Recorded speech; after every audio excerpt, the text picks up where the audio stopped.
बहुत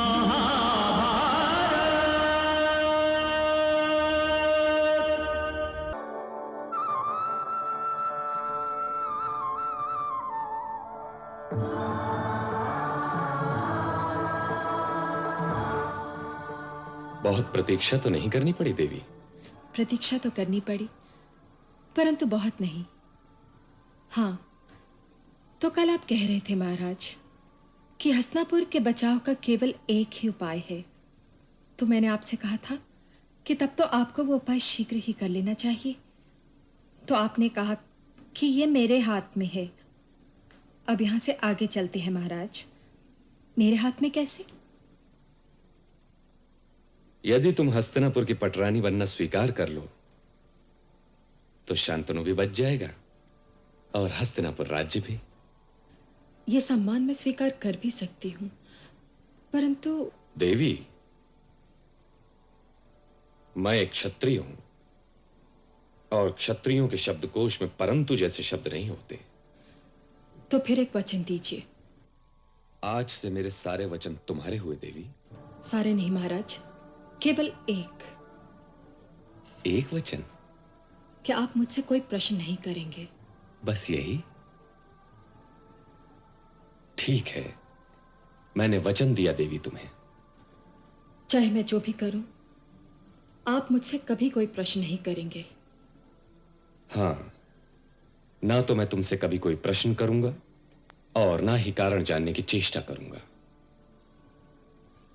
यदि आप ऐसा न कर पाए तो मैं आपके पहले प्रश्न का उत्तर देने के बाद आपके जीवन से सदा के लिए चली जाऊंगी।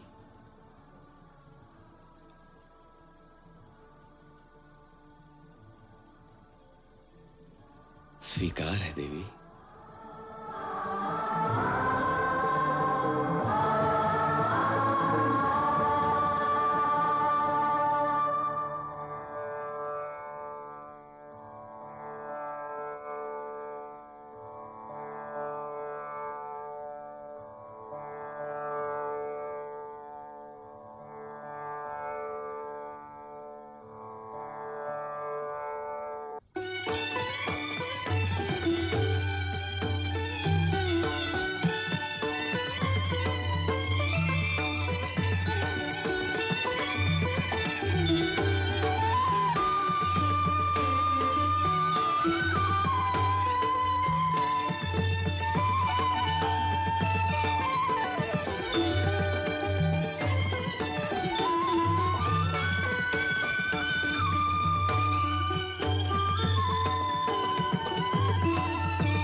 चंद्रमा अस्त होने वाले हैं आर्यपुत्र, और सूर्य उदय होने वाले हैं। आप चुपचाप बैठे क्या देखे जा रहे हैं? हम वो क्षितिज देख रहे हैं जहां चंद्रमा अस्त हुए और जहां से सूर्य उदय होने वाले हैं। तुम्हारी आंखें, हमारा वर्तमान यहीं पर अस्त हुआ और हमारा भविष्य यहीं से उदय होगा। जीवन में आज पहली बार ये जी चाह रहा है कि हम कवि क्यों ना हुए। हम तो केवल खांडों, वाणों और रणभूमि की भाषा ही सीखते रहे। यदि हमने श्रृंगार की भाषा भी सीखी होती तो हम तुम्हें बताते प्रिय कि तुम्हारी आंखें कितनी गहरी हैं। होंठ जैसे कचनार और ठाक के वन में आ गए। हमें संभालो गंगे, हमें तैरना नहीं आता।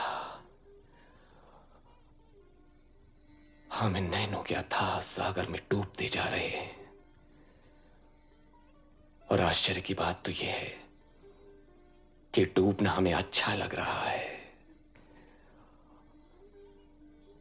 हम उबरना नहीं चाहते, हम उबरना नहीं चाहते।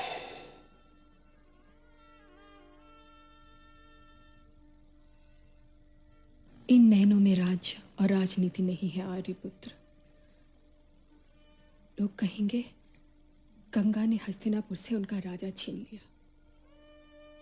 अभी हम राज्य और राजनीति के विषय में सोचना भी नहीं चाहते प्रिय। क्यों आर्यपुत्र?